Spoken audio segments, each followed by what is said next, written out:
Hello everyone, welcome back in our channel. दोस्तों, आप सभी का स्वागत है। तो बच्चों, आज की इस वीडियो हम देखेंगे क्लास 10th का चैप्टर नंबर 11 एक्सरसाइज 11.1 का क्वेश्चन नंबर 5।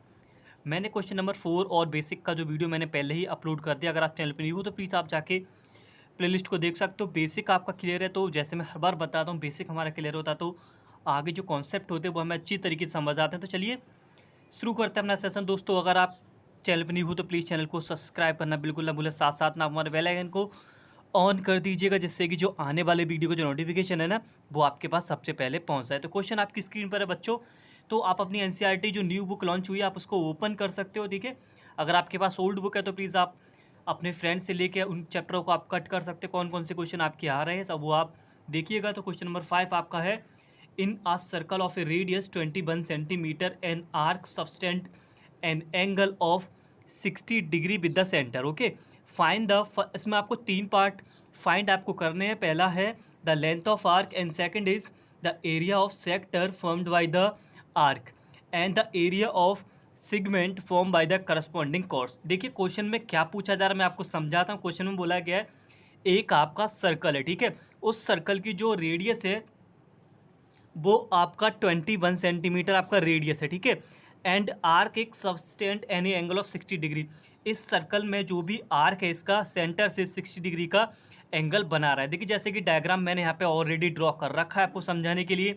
आपका एक सर्कल है जिसका सेंटर ओ है, ओ से यहाँ ए तक का जो डिस्टेंस है वो आपका रेडियस बोला जाता है। तो 21 सेंटीमीटर की रेडियस इस सर्कल की, और जो आर्क है ए भी आपका एक आर्क है, ए सी भी पूरा आर्क है जो 60 डिग्री के एंगल बना रहा था। तो आपको पहले बताना लेंथ ऑफ आर्क, मैंने यहाँ पे ऑलरेडी हाईलाइट कर दिया है लेंथ ऑफ आर्क ए से बी तक।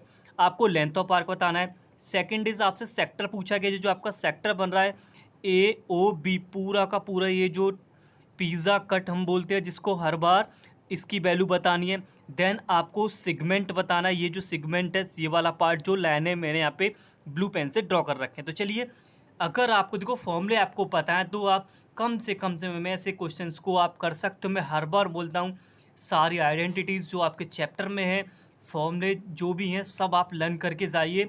ऐसा क्वेश्चन आपको लॉन्ग क्वेश्चन में देखने को वहाँ पे मिलेगा। पक्के आपको नंबर मिलेंगे 3-4 मार्क्स में, और 6 से 7 ओवरऑल हम बोल सकते हैं पूरे एग्जाम में एक चैप्टर आपको देखने को वहाँ पे मिलेगा। तो पहला पार्ट आपका है बच्चों the length of arc. First part आपका है लेंथ ऑफ आर्क।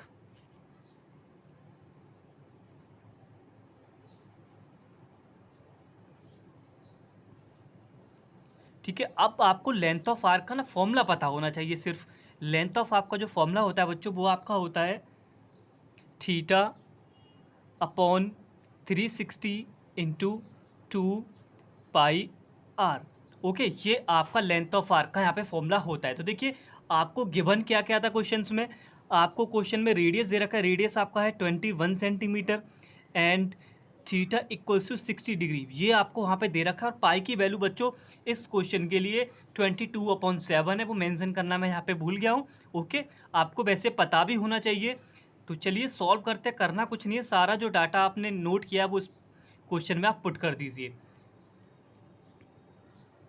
तो थीटा आपका है 60/360 मल्टीप्लाई 2 मल्टीप्लाई 22/7 एंड रेडियस आपका है 21 सेंटीमीटर। अब आप इसको इजीली कैलकुलेट यहाँ पे कर सकते हो। 60 से आपका ये 6 टाइम कैंसिल हो गया, एंड 2 से आपका ये 3 टाइम कैंसिल हो गया, 3 से आपका 3 7 21 एंड 7 से 7 कैंसिल। ओके, आपका जो रिमेनिंग पार्ट है बच्चों वो आपका रह गया 22 सेंटीमीटर। एंड ये हमारा लेंथ ऑफ आर्क यहाँ पे निकला है। कुछ भी नहीं करना, आइडेंटिटी में आपको बस जो डाटा गिवन है फॉर्मूले में रख देना है। तो चलिए बात करते हैं अब सेक्टर की। Area of A sector form by the arc, part number 2।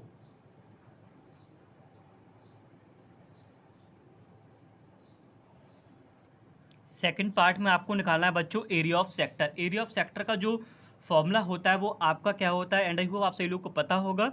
तो फॉर्मूला जो होता है आपका बच्चों वो होता है theta upon 360 multiply pi r square. Theta upon 360 into pi r square. जो जो आपको वहाँ पे डाटा गिवन है सारा यहाँ पे पुट कर दीजिए।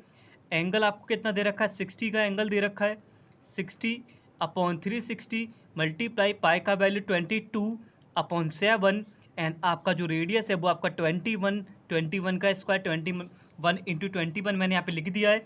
अब आपको क्या करना है, 60 से ये आपका ये 6 टाइम कैंसिल हो गया एंड 7 से ये आपका 3 टाइम कैंसिल हो गया, 3 से आपका ये 2 टाइम एंड 2 से ये जो 22 है वो आपका 11 टाइम कट हो गया। ठीक है, अब आपका जो रिमेनिंग पार्ट है डियर स्टूडेंट वो रह गया 11 मल्टीप्लाई 21। जब आप इसका मल्टीप्लाई करोगे तो you will get 231 centimetre square.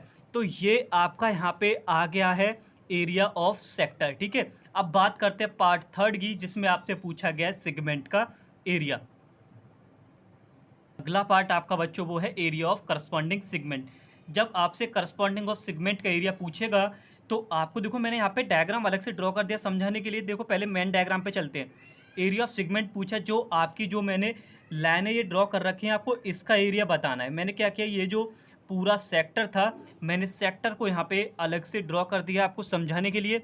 ठीक है, अब मैंने क्या किया, ये सेक्टर मैंने यहाँ से अलग निकाल लिया। ठीक है, अब हमको इस पूरे सेक्टर का यहाँ से यहाँ तक का पूरा एरिया हमें पता है कितना आ गया, 231। कितना आ चुका है, 231। इस पूरे पिज़्ज़ा कट OAB का पूरा जो एरिया है वो 231 है। और आपको एरिया किसका बताना है, ये जो लाइन है मैंने नीचे ड्रॉ कर रखे सेगमेंट का। तो सेगमेंट का एरिया कैसे निकलेगा, देखो जरा ध्यान से समझना मैं क्या बोलने वाला हूँ। अब मैं क्या करूँ, पूरे इस सेक्टर में से पूरे सेक्टर में से ट्रायंगल को कट कर दूँ। अगर मैं ट्रायंगल को कट कर दूंगा, देखो हाइड करके मैं समझाने की कोशिश करता हूँ। अगर मैं इस ट्रायंगल को कट कर देता हूँ तो मेरा जो पार्ट है नीचे वाला सेगमेंट रह गया। अब हमें इसी का एरिया चाहिए। अब सिंपली हम बोल सकते हैं जो एरिया ऑफ सेगमेंट है कैसे निकलेगा, पूरे सेक्टर में से हम ट्रायंगल को माइनस कर दें। ठीक है, तो अब देखिए वही हम यहाँ पे करने वाले हैं। तो area of segment equals to क्या होगा, area of sector minus area of triangle. Area of triangle पूरे सेक्टर में से हम क्या करें, इस ट्रायंगल को माइनस कर दें। इस पूरे सेक्टर में से ट्रायंगल को माइनस कर दें, नीचे वाला पार्ट रह जाएगा। बस यही आपको करना है। एरिया ऑफ सेक्टर आप निकाल चुके हैं 231।